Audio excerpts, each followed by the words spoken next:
Hey everyone, तो इस video में एंजल बीट्स के आगे के एपिसोड्स एक्सप्लेन करने वाली हूँ। अगर अभी तक आपने पार्ट 1 नहीं देखा है तो लिंक आपको डिस्क्रिप्शन या फिर पिन कमेंट में मिल जाएगा, उसे जरूर देख लेना वरना स्टोरी समझ नहीं आएगी। तो एपिसोड स्टार्ट होता है और हम देखते हैं कि काकेरू ने भी अब इनकी टीम ज्वाइन कर ली होती है और वो इजुमी से काफी ज्यादा अटैच भी हो चुका था। खैर, यूरी अब इन दोनों को एक डिफरेंट रूम में बुला कर ले जाती है और काकेरू से इजुमी को हिप्नोटाइज कर उसकी मेमोरीज वापस लाने को कहती है। ये सुनते ही इजुमी हेजिटेट करने लग जाता है। इस पर यूरी कहती है, क्या हुआ, तुम अपनी याददाश्त वापस नहीं पाना चाहते? इजुमी मन में कहता है, पाना तो चाहता हूँ, लेकिन अगर मेरी याददाश्त वापस आने से मैं गायब हो गया तो मुझे अब इनके साथ टाइम स्पेंड करना अच्छा लगने लगा है। इतने पर ही यूरी इजुमी को पुकार कर उसके ख्यालों से बाहर निकालती है और अब फिर काकेरू इजुमी को हिप्नोटाइज करता है और इसी के साथ हम इजुमी की बैक स्टोरी देख पाते हैं।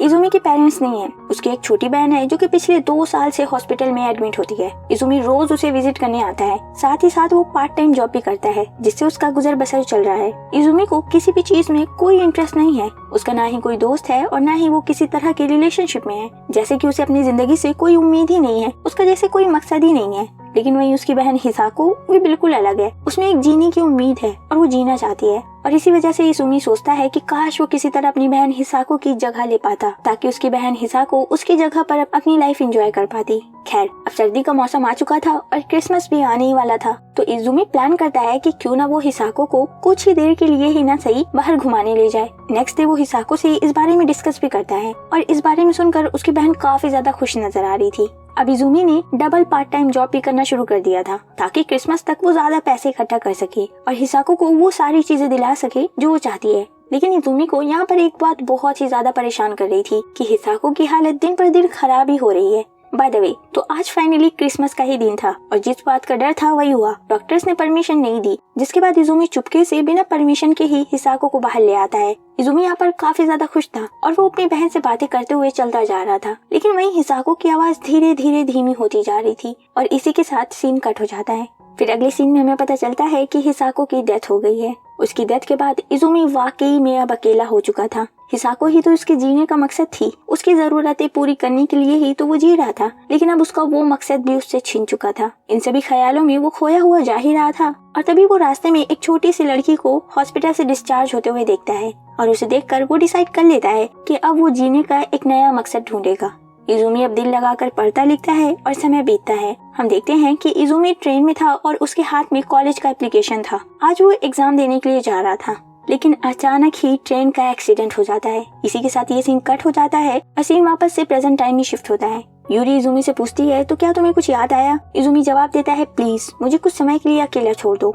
दोनों रूम से बाहर चले जाते हैं और तभी इजुमी फूट फूट कर रोने लग जाता है कि पूरी जिंदगी उसने बिना मकसद के गुजार दी और जब लास्ट में उसे एक मकसद मिला भी तो वो उसे पूरा किए बिना ही मर गया। ये सब सोचकर वो काफी ज्यादा रोता है एंड सीन इसी के साथ कट हो जाता है। फिर अब थोड़ी देर बाद इजुमी बाहर आता है जहाँ पर यूरी उसे थोड़ा सा चेयर अप वगैरह करती है। फिर अब अगले सीन में ये सभी एक नए ऑपरेशन की तैयारी में थे जिसका नाम था ऑपरेशन मॉन्स्टर स्ट्रीम। नाम सुनकर लगता है कि शायद किसी मॉन्स्टर से लड़ेंगे, तभी हिनाटा बताता है कि नहीं, वो लोग बस फिशिंग करने जा रहे हैं। इस पर इजुमी मन में कहता है, इन बेवकूफों ने इतने अजीबोगरीब नाम क्यों रखे हैं। खैर, अब अगले सीन में ये सभी रिवर की तरफ निकलते हैं। रास्ते में इजुमी को एंजल दिखती है तो वो उसे भी अपने साथ ले लेता है। अब रिवर के पास पहुंचकर सभी फिशिंग करना स्टार्ट करते हैं और यहाँ पर एंजल ने रिवर मॉन्स्टर को ही पकड़ लिया था। बाकी के टीममेट्स एंजल की हेल्प करते हैं जिससे एंजल रिवर मॉन्स्टर को निकालने के साथ साथ उसके वहीं पर टुकड़े टुकड़े कर डालती है। अब इतनी बड़ी फिश मिल तो गई थी, लेकिन इसे खाएगा कौन, इसलिए ये लोग प्लान करते हैं फिश को सभी स्टूडेंट्स के साथ बांटने का। अगले सीन में ये लोग फिश को पकाकर डिस्ट्रीब्यूट कर रहे थे। वहीं इजुमी एंजल से कहता है कि अब जब वो लोग दुश्मन नहीं रहे तो एंजल उन लोगों के साथ हैंग आउट कर सकती है। एंजल को कोई एतराज नहीं होता है और वो इजुमी की बात पर एग्री करती है। अब फिर रात को ये सभी सारे बर्तन वगैरह समेट रहे थे एंड तभी यहाँ पर यूरी काफी ज्यादा बुरी हालत में आती है और इजुमी पूछता है, ये किसने किया? यूरी बताती है, एंजल ने। इजुमी कहता है, ये कैसे हो सकता है, वो पूरे टाइम तो मेरे साथ थी। और तभी हम व्यूअर्स यहाँ पर एक दूसरी एंजल को देख पाते हैं। इस वाली एंजल की आंखें लाल है तो हम इसे रेड एंजल बुलाएंगे। रेड एंजल कहती है कि इतनी रात तक बाहर रहना रूल्स के खिलाफ है और फिर वो उन पर अटैक करने के लिए जैसे ही आगे बढ़ती है तभी हमारी वाली एंजल भी आगे बढ़ती है और इस तरह से ये दोनों ही एक दूसरे पर अटैक कर देती हैं और इसी के साथ ये सीन कट हो जाता है। नेक्स्ट सीन में एंजल मेडिकल रूम में थी और ये सभी हैरान थे कि आखिर 2 एंजल कैसे हो सकती हैं। तभी यूरी बताती है कि ये असल में एंजल की ही एक स्किल है जिसका नाम है हार्मोनिक्स। इसमें एंजल अपने क्लोन क्रिएट कर सकती है। दरअसल जब एंजल ने उस फिश मॉन्स्टर पर अटैक किया था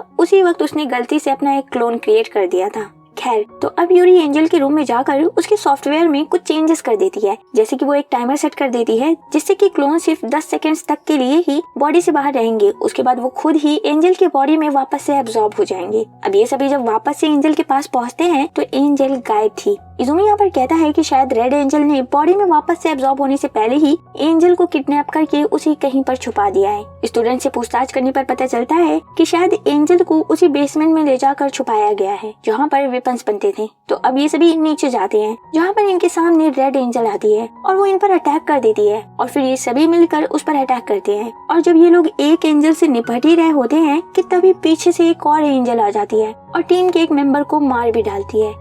खैर, जैसे तैसे दोनों एंजल्स को डिस्ट्रैक्ट करके ये दोनों वहाँ से बच निकलते हैं और एक जगह पर रुक कर यही सोच रहे थे कि आखिर एक और क्लोन कहाँ से आ गया। तभी यूरी बताती है कि क्लोन ने खुद का ही क्लोन क्रिएट किया है। अब दिक्कत ये है कि ऐसे तो बहुत सारे क्लोन्स क्रिएट हो जाएंगे जिसका ये लोग मुकाबला नहीं कर सकते। इज़ुमी कहता है जब यूरी ने प्रोग्राम में चेंजेस कर दिए हैं तो वो काम क्यों नहीं कर रहा। इस पर काकेरू बताता है कि शायद प्रोग्राम में चेंजेस करने से पहले ही रेड एंजल ने बहुत सारे क्लोन्स क्रिएट कर दिए थे, जिस वजह से प्रोग्राम में चेंजेस करने के बाद भी कोई फायदा नहीं हुआ। तो अब ये लोग यहाँ पर फंस गए होते हैं। आगे बढ़ने के अलावा कोई और ऑप्शन नहीं था तो ये लोग आगे ही बढ़ते हैं और जैसे ही आगे बढ़ते हैं तो इन्हें एक और एंजल मिलती है जिसे टीम का एक मेंबर अपनी जान की कुर्बानी देकर बाकियों को आगे बढ़ने में हेल्प करता है। और इस तरह से एक एक मेंबर करके एंजल के हाथ उमड़ते जाते हैं। एंड अब बिल्कुल लास्ट में पिछली बार की तरह ही सिर्फ इज़ुमी और यूरी ही बचे हुए थे। यहाँ पर इनका सामना एक लास्ट क्लोन से होता है जिससे यूरी निपटती है और वहीं इज़ुमी ओरिजिनल एंजल को ढूंढ लेता है और उससे हार्मोनिक स्किल का यूज करने को कहता है। एंजल वैसा ही करती है जिससे सारे क्लोन्स वापस से उसके शरीर में चले जाते हैं और इसी के साथ ये सीन कट हो जाता है। अब नेक्स्ट सीन में हम देखते हैं कि इतने सारे क्लोन्स को एब्जॉर्ब करने के बाद एंजल बेहोश थी। 2 दिन बीत चुके थे लेकिन उसे अभी भी होश नहीं आया था और इज़ुमी एंजल के बेड के पास ही बैठा हुआ था और तभी उसकी आंख लग जाती है और इसी के साथ सीन वापस से उसी ट्रेन एक्सीडेंट के वक्त शिफ्ट होता है। इज़ुमी की आंख खुलती है तो उसके सामने सभी यात्री घायल पड़े हुए थे। कुछ जिंदा थे, कुछ घायल, तो वहीं कुछ की मौत हो चुकी थी। इज़ुमी एक घायल बंदे को ट्रेन से लेकर बाहर निकलता है और देखता है कि टनल का रास्ता ब्लॉक हो चुका है। इसका सीधा सा मतलब है कि ये सभी यहाँ पर फंस चुके हैं। इज़ुमी जिस बंदे को बाहर लेकर आया है उसका नाम है इगाराशी और अब वो उसी के साथ मिलकर इज़ुमी बाकी के घायल यात्रियों को भी बाहर निकाल कर फर्स्ट एड वगैरह देता है, जिस पर इगाराशी उससे पूछ ही लेता है कि तुम इतना सब कुछ कैसे जानते हो, क्या तुम डॉक्टर हो। इज़ुमी बताता है कि नहीं, वो डॉक्टर नहीं है बल्कि वो एक मेडिकल स्टूडेंट है और आज उसका एग्जाम था। फिर इसके बाद इज़ुमी अकेले ही दूसरी साइड भी जाता है चेक करने कि शायद कहीं से कुछ बाहर निकलने का रास्ता मिल जाए, लेकिन दूसरी साइड भी रास्ता ब्लॉक हो रखा था और तभी यहाँ पर इज़ुमी को ये भी रियलाइज होता है कि उसे खुद भी चोट लगी हुई है। अब वो वापस बाकियों के पास लौटकर ये दुखनाक खबर सभी को सुनाता है और सभी से कहता है कि जब तक हेल्प नहीं आ जाती हम सभी को जो भी खाने पीने का सामान है उसे आपस में बांटकर सरवाइव करना होगा। सभी इस बात से एग्री करते हैं और इस तरह से धीरे धीरे वक्त गुजरता है और जो लोग ज्यादा जख्मी थे उनकी मौत होती जाती है और अब इसी तरह से पूरे 7 दिन बीत चुके थे। खाने पीने का सामान भी पूरी तरह से खत्म हो चुका था और जो भी जिंदा बचे हुए थे वो समझ लो अपनी आखिरी सांसें ले रहे थे। इज़ुमी भी अपनी आखिरी सांसें ले ही रहा होता है एंड तभी यहाँ पर उसे एक फ्लैशबैक आता है जिसमें वो अपनी बहन से कहता है कि तुम जल्दी से ठीक क्यों नहीं हो जाती। इस पर हिसाको कहती है कि मैं ठीक हो जाऊंगी अगर मुझे एक डोनर मिल जाए तो। इसी के साथ फ्लैशबैक खत्म होता है और इज़ुमी अपना डोनर कार्ड निकाल कर अपने सारे ऑर्गन्स को डोनेट कर देता है। उसे देखकर इगाराशी भी सेम चीज करता है और फिर वहाँ पर मौजूद सभी लोग इज़ुमी को फॉलो करते हुए अपना डोनर कार्ड निकाल कर उसे फिल करने लग जाते हैं एंड तभी सेम टाइम पर रेस्क्यू टीम वहाँ पर पहुँच जाती है। इगाराशी खुशी से इज़ुमी को पुकारता है लेकिन इज़ुमी की तरफ से कोई भी रिस्पॉन्स नहीं आता, उसकी मौत हो चुकी थी। इसी के साथ सीन वापस से आफ्टर लाइफ में जाता है और एंजल को होश आ चुका था। इज़ुमी एंजल से बताने लगता है कि उसे सब याद आ गया है और वो खुश है कि वो मरने से पहले अपनी लाइफ मीनिंगफुल बना सका। इस समय पर दुनिया में कोई उसके ऑर्गन्स के साथ जी रहा होगा, उसे अब कोई भी रिग्रेट नहीं है। इस पर एंजल कहती है तुम्हारा रिग्रेट खत्म हो चुका है लेकिन फिर भी तुम गायब नहीं हुए, तो जब तक तुम यहाँ हो मेरी हेल्प करो। दरअसल एंजल भी यही चाहती है कि यूरी और उसके टीममेट्स सिंपली रूल्स को फॉलो करें जिससे वो लोग रीइंकार्नेट हो सकें, लेकिन वो लोग तो अपनी पास्ट लाइफ को ही लेकर बैठे हुए हैं। इज़ुमी कहता है हाँ वो भी ऐसा ही चाहता है कि सभी एक साथ यहाँ से निकलें। तो अब इज़ुमी और एंजल आपस में टीम अप होकर ये प्रॉमिस करते हैं कि वो सभी की हेल्प करेंगे यहाँ से एक साथ ग्रेजुएट होने में।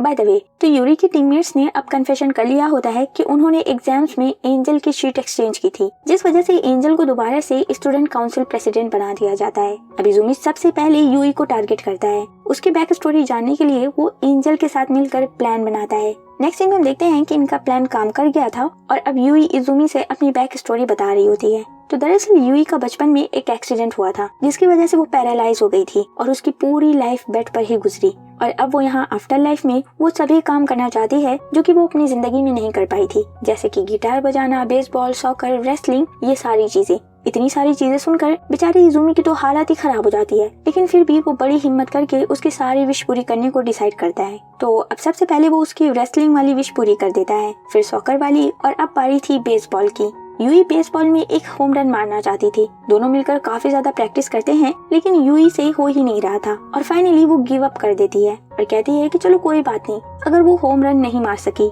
इस पर इजुमी पूछता है क्या कुछ और भी है जिसे वो करना चाहती है। यूई कहती है हाँ, शादी। क्या तुम मुझसे शादी करोगी? इतनी अचानक से ऐसी विश सुनकर इजुमी कोई जवाब ही नहीं दे पाता, लेकिन इतने पर ही वहाँ हिनाटा पहुँचता है और वो कहता है कि हाँ, मैं करूँगा तुमसे शादी। फिर हिनाटा उसे एक पूरा विजन दिखाता है कि किस तरह से दोनों पृथ्वी पर मिले होते। हिनाटा एक होम रन मारता, बॉल सीधा यूई के घर में गई होती और जब हिनाटा उस बॉल को लेने जाता तब पहली बार इन दोनों की मुलाकात होती। उस दिन के बाद से ही हिनाटा यूई को रोज विजिट करने आता और फिर धीरे धीरे दोनों और भी ज्यादा क्लोज हो जाती and then they fell in love. So finally यूई की विश पूरी हो जाती है, जो लाइफ उसे कभी मिली ही नहीं। हिनाटा ने काइंड ऑफ उसे इमेजिन करा दी थी जिससे वो खुश थी और फाइनली उसका रिग्रेट खत्म हो जाता है और वो रेस्ट इन पीस हो जाती है।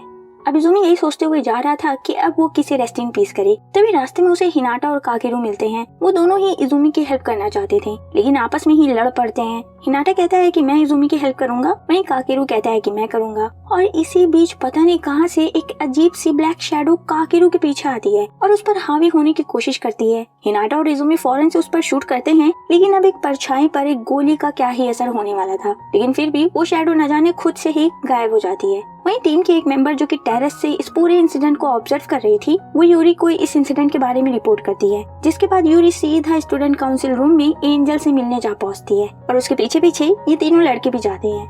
यूरी एंजल से पूछती है कि कहीं ये शैडो उसकी कोई न्यू स्किल तो नहीं है। एंजल कहती है नहीं। यूरी को फिर भी एंजल पर भरोसा नहीं होता है तो वो ताकेयामा को एंजल के रूम में भेजकर उसका प्रोग्राम चेक करवाती है, लेकिन ताकेयामा को एंजल के प्रोग्राम में कोई गड़बड़ नजर नहीं आती, जिससे यूरी कन्विंस हो जाती है। और जब ये सब बातचीत चली रही होती है तभी इन्हें गोलियों की आवाज सुनने को मिलती है। बाहर जाकर देखते हैं तो बहुत सारी शैडोज ने टीम के कुछ मेंबर्स को घेर रखा था।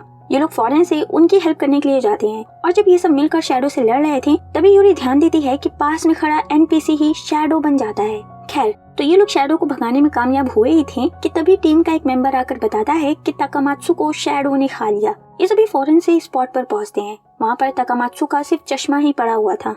आई विटनेस बताता है कि ताकामात्सु पूरी तरह से शैडो में कवर हो चुका था और फिर अचानक ही जमीन के अंदर चला गया। ये सब सुनकर ये सभी बिल्कुल कंफ्यूज हो जाते हैं कि आखिर ये चल क्या रहा है, इससे पहले तो ऐसा कुछ कभी नहीं हुआ।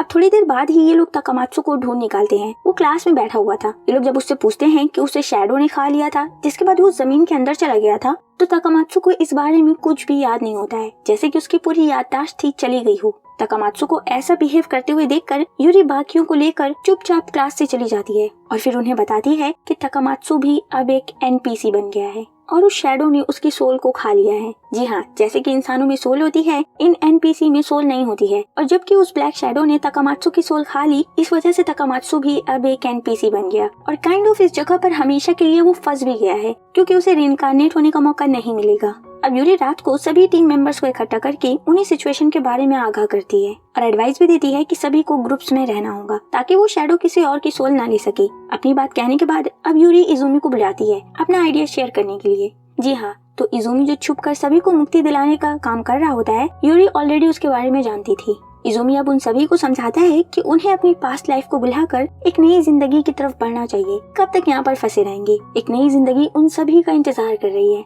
अब इन सभी के पास दो ऑप्शंस थे, इजुमी की बात मानकर रेस्ट इन पीस हो जाए या फिर वो शैडो उनकी सोल खा ले, जिससे वो लोग हमेशा इसी जगह पर फंसे रह जाएंगे। यूरी ये फैसला उन सभी पर छोड़ती है कि वो लोग क्या तय करते हैं। फिर इसी के साथ यूरी निकल जाती है ये पता करने के लिए कि आखिर इन शैडोज का राज क्या है। वहीं सारे मेंबर्स सोच रहे होते हैं कि उन्हें क्या चुनना चाहिए। फिर सीन जाता है यूरी की तरफ जो कि हथियार वगैरह तैयार कर रही थी और इस दौरान वो उसी सीन के बारे में सोच रही थी जब वो एनपीसी शैडो में बदल गया था। इससे ये साबित होता है कि इसके पीछे किसी इंसान का ही हाथ है जो कि सॉफ्टवेयर का यूज करके ये सब कर रहा है।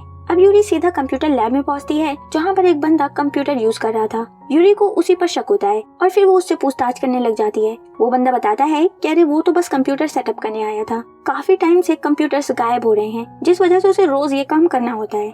उस बंदे की ये बात से यूरी का जो एक शक था वो अब यकीन में बदल जाता है और उस बंदे के वहाँ से जाते ही यूरी पूरा कंप्यूटर लैब सर्च करने लगती है और फाइनली उसे फ्लोर पर एक सीक्रेट रास्ता मिलता है जो कि सीधा बेसमेंट की तरफ जा रहा था। अब अगले दिन टीम के सभी मेंबर्स इजुमी के पास पहुंचते हैं। वो सभी तैयार थे रेस्ट इन पीस होने के लिए। उन लोगों ने अपने रिग्रेट्स को एक्सेप्ट कर लिया था और यहाँ पर इजुमी के सामने ही सभी एक साथ गायब हो जाते हैं। फिर इसके बाद जब ये तीनों बाहर आते हैं तो हर तरफ सिर्फ ब्लैक शैडोज थी। लगभग सारे के सारे एनपीसी ही शैडो बन चुके थे। बेचारे ये तीनों इतनी सारी शैडोज से लड़ना स्टार्ट करते ही हैं कि तभी सेम टाइम पर टीम के कुछ मेंबर्स जो कि अभी गायब नहीं हुए थे वो लोग वहाँ पर आ जाते हैं और फिर ये सभी मिलकर उन शैडोज से लड़ते हैं। इसी के साथ सीन वापस से यूरी की तरफ जाता है और वो बेसमेंट में आगे बढ़ रही होती है और तभी उसका रास्ता रोकने शैडोज वहाँ पर आ जाती हैं। यूरी उन शैडोज पर अटैक करते हुए आगे बढ़ती है और वो जैसे जैसे आगे बढ़ रही थी वैसे वैसे शैडोज की तादाद बढ़ती जा रही थी, जिससे यूरी को समझ आ जाता है कि वो सही रास्ते पर है। लेकिन अब दिक्कत ये थी कि उसकी गोलियां खत्म होने वाली थी और उसे बिल्कुल समझ नहीं आता है कि वो क्या करे। एंड तभी यहाँ पर उसे लीडर चा मिलते हैं जो कि उसे अपनी गन देते हुए कहते हैं तो फाइनली अब जंग खत्म होने वाली है और मेरा अब शायद कोई काम नहीं है। यूरी उन्हें शुक्रिया करती है अब तक उन्होंने जितनी भी उसकी हेल्प की होती है उसके लिए और फिर लीडर छा वहाँ से गायब हो जाते हैं। यूरी अब लड़ते हुए काफी ज्यादा थक गई होती है, इसलिए वो रेस्ट करने के लिए एक जगह पर बैठती है और तभी वहाँ पर शैडोज आकर उस पर हावी होने लगती हैं। यूरी जोर से हेल्प के लिए चिल्लाती है और उसकी आवाज ना जाने कैसे एंजल सुन लेती है। शैडोज यूरी पर पूरी तरह से हावी हो पाती उससे पहले ही सही समय पर एंजल, इजुमी, हिनाटा और काकिरू उसे बचाने आ जाते हैं। फिर अब ये सभी मिलकर शैडोज से निपटते हैं और वहीं यूरी आगे बढ़ती है और अब फाइनली वो उस जगह पर पहुंच गई होती है। यूरी जैसे ही उस रूम के अंदर जाती है तो अंदर बहुत सारे कंप्यूटर्स थे और उन सभी कंप्यूटर में एक ही प्रोग्राम रन हो रहा था, एंजल प्लेयर। इसी प्रोग्राम का यूज करके एंजल ने अपनी स्किल्स क्रिएट की होती है और फिर हम यहाँ पर एक लड़के को देखते हैं जो कि ये सब कंट्रोल कर रहा होता है। असल में ये लड़का कोई इंसान या फिर एनपीसी नहीं है बल्कि एक एआई है। तो यहाँ पर इन दोनों के बीच में काफी लंबी चौड़ी और बिल्कुल कंफ्यूज कर देने वाली बातें होती हैं जिसे मैं सिंपल वे में बताती हूँ, ध्यान से सुनना। तो दरअसल जब यूरी, एंजल और बाकी के ये सभी इस वर्ल्ड में नहीं आए थे तब एक लड़का था जिसे यहाँ इसी आफ्टर लाइफ में एक लड़की से प्यार हो जाता है और जबकि उस लड़की को भी प्यार का एहसास हो गया था तो उसके रिग्रेट्स वगैरह खत्म हो चुके थे एंड वो गायब हो जाती है। लेकिन वो लड़का यहीं रह जाता है और वो गायब नहीं होता। लेकिन वो गायब क्यों नहीं होता ये हम आगे जानेंगे। वो लड़की तो जा चुकी थी लेकिन अब वो लड़का उसकी यादों में दिन पर दिन पागल होता जा रहा था। उस लड़की के वापस से मरकर इस दुनिया में आने के चांसेस सिर्फ 10% थे, क्योंकि आफ्टर लाइफ की इस दुनिया में सिर्फ वही आते हैं जिनकी मौत टीन एज में हुई होती है। इतना लंबा वक्त उस लड़की की यादों में गुजारना उस लड़के के लिए काफी ज्यादा मुश्किल था और इसलिए उसने क्रिएट किया एक सॉफ्टवेयर और उस सॉफ्टवेयर की हेल्प से ही वो खुद एक एनपीसी बन गया ताकि बिना यादों के वो उस लड़की का इंतजार कर सके। जी हाँ, इसका सीधा सा मतलब ये होता है कि वो प्रोग्रामर अभी इस समय में इसी दुनिया में एनपीसी के फॉर्म में मौजूद है। खैर, एनपीसी बनने से पहले उस प्रोग्रामर ने एक एआई तैयार किया और प्रोग्राम को कुछ इस तरह से सेट कर दिया कि जब भी इस दुनिया में प्यार बहुत ही ज्यादा बढ़ जाएगा तो सभी इंसान एनपीसी बन जाएंगे और इस तरह से ये साइकिल कंटिन्यू होती रहेगी। मतलब एनपीसी यहाँ पर पहले से ही मौजूद रहेंगे, फिर कुछ इंसान आएंगे और अगर उन इंसानों में प्यार मोहब्बत कुछ ज्यादा ही बढ़ जाएगी तो साइकिल फिर से कंटिन्यू होगी और सभी एनपीसी बन जाएंगे। तो इस समय पर यही हो रहा था और उस प्रोग्रामर ने ऐसा इसलिए किया ताकि किसी और को भी उसकी तरह दर्द न झेलना पड़े। अब जबकि हमने देखा कि एंजल और यूरी के बीच में लगभग चीजें सॉर्ट आउट हो ही गई थी, दोनों का आपस में लड़ने का कोई रीजन बचा ही नहीं था और वहीं इजुमी ने भी सभी को मुक्ति दिलाने का काम शुरू कर दिया था जिससे लोगों के बीच में प्यार मोहब्बत बढ़ ही रही थी एंड यही कारण था कि साइकिल फिर से स्टार्ट हो गई होती है। खैर, तो अगर अभी भी ये सारी बातें समझ में नहीं आई हैं तो एक बार फिर से सुन लो, समझ आ जाएगी। तो अब ये सारी स्टोरी बताने के बाद एआई यूरी को इस जगह का गॉड बनने का ऑफर देता है क्योंकि ये सॉफ्टवेयर इतना पावरफुल है कि यूरी उसकी हेल्प से इस पूरी दुनिया को ही कंट्रोल कर सकती है। लेकिन यूरी ये ऑफर सीधा रिजेक्ट करते हुए उस पूरी जगह को डिस्ट्रॉय कर देती है। फिर वो वहाँ पर बैठी हुई थी एंड तभी उसे एक हेलुसिनेशन होती है कि उसकी बहनें उसके सामने हैं और वो कह रही हैं कि यूरी बस तुमने बहुत लड़ लिया, अब तुम रेस्ट कर सकती हो। यूरी फूट फूट कर रोने लगती है और इसी के साथ ये सीन यहीं पर कट हो जाता है। अब 3 दिन के बाद यूरी को होश आता है। वो मेडिकल रूम में थी और ये चारों उसके सामने होते हैं। यूरी पूछती है कि तुम लोग अभी भी यहाँ हो, गए क्यों नहीं? इजुमी कहता है उसके बिना वो लोग नहीं जा सकते। फिर ये चारों यूरी को जिम में लेकर पहुँचते हैं जहाँ पर इन्होंने एक छोटी सी ग्रेजुएशन सेरेमनी ऑर्गेनाइज की होती है। दरअसल ये एंजल की विश होती है क्योंकि उसने अपनी लाइफ में कभी ग्रेजुएशन सेरेमनी एक्सपीरियंस की ही नहीं थी। खैर, ये सभी एक एक करके स्पीच वगैरह देते हैं और फिर सेरेमनी खत्म होते ही सबसे पहले काकेरू आगे बढ़ता है। वो इजुमी को दिल से शुक्रिया बोलता है और इसी के साथ गायब हो जाता है। फिर यूरी की बारी आती है और फिर हिनाटा की। लास्ट में इजुमी और एंजल ही सिर्फ बचे होते हैं। दोनों बाहर जाते हैं एंड तभी इजुमी एंजल से कहता है कि क्या तुम मेरे साथ यहीं पर रुक सकती हो, क्योंकि अगर देखा जाए तो और भी इंसान यहाँ पर आएंगे बहुत सारे रिग्रेट्स के साथ, और फिर यूरी की तरह ही शायद फिर से गॉड के अगेंस्ट लड़ाई वड़ाई शुरू कर दें। तो उन्हें गाइड करने के लिए कोई ना कोई तो यहाँ पर चाहिए और शायद मेरे यहाँ आने का भी यही मकसद है। तो यहाँ पर अगर देखा जाए तो इजुमी बिल्कुल सही कह रहा है, क्योंकि एक्चुअल में उसे यहाँ होना ही नहीं चाहिए था। उसकी लाइफ तो फुलफिल थी, वो बिना किसी रिग्रेट के मरा था। ऑर्गन्स डोनेट करके उसकी जिंदगी का मकसद पूरा हो चुका था, लेकिन फिर भी इजुमी आखिर इस दुनिया में कैसे पहुंचा। अब देखो, कभी कभी कुछ ऐसे ग्लिच होते हैं जिस वजह से इस दुनिया में ऐसे लोग भी आ जाते हैं जिनकी लाइफ ऑलरेडी फुलफिल होती है। इससे पहले जो प्रोग्रामर था उसके साथ भी बिल्कुल यही हुआ था। उस प्रोग्रामर की लाइफ भी फुलफिल थी, उसे इस दुनिया में नहीं होना चाहिए था, लेकिन किसी ग्लिच की वजह से वो इस दुनिया में आ गया, बिल्कुल इजुमी की ही तरह। बैक टू द स्टोरी, यहाँ पर इजुमी एंजल से अपनी फीलिंग्स वगैरह भी कन्फेस कर डालता है और फाइनली अब एंजल उससे अपनी स्टोरी शेयर करती है। तो दरअसल एक बंदे ने एंजल को अपना दिल डोनेट किया था और एंजल का रिग्रेट ये था कि जिस बंदे ने उसे अपना दिल डोनेट किया था वो उसे कभी शुक्रिया कर ही नहीं पाई। जी हाँ, यहाँ पर आप बिल्कुल सही सोच रहे हो, वो बंदा है इजुमी ही था। और जब इन दोनों की आफ्टर लाइफ में पहली बार मुलाकात हुई थी, उसी टाइम से एंजल ये बात जानती थी कि इजुमी ही उसका डोनर था। सच जानने के बाद इजुमी उसे हक कर लेता है और कहता है नहीं प्लीज मत जाओ। एंजल उसे शुक्रिया करती है और फिर गायब हो जाती है और बेचारा इजुमी बिल्कुल ऐसे तड़प कर ही रह जाता है और इसी के साथ ये सीन भी कट हो जाता है। फिर इसके बाद हमें एक पोस्ट क्रेडिट सीन दिखाया जाता है जिसमें एंजल एक जगह पर खड़ी होती है एंड तभी उसके पास से इजुमी गुजरता है और उसे ऐसा लगता है कि वो एंजल को जानता है। वो उसे जैसे ही अप्रोच करने के लिए आगे बढ़ता है, इसी के साथ ये सीरीज यहीं पर खत्म हो जाती है। वैसे इसकी एक ऑल्टरनेट एंडिंग भी है जिसमें दिखाया गया है कि इजुमी दोबारा रीइंकार्नेट हुआ ही नहीं और अभी भी आफ्टर लाइफ में एंजल का वेट कर रहा है, बिल्कुल उसी प्रोग्रामर की तरह। सो आई होप तुम्हें ये वीडियो पसंद आई होगी। अगर पसंद आ गई होगी तो लाइक, कमेंट, शेयर और सब्सक्राइब कर देना। मिलते हैं नेक्स्ट वीडियो में, तब तक के लिए कीप वॉचिंग, बाय बाय।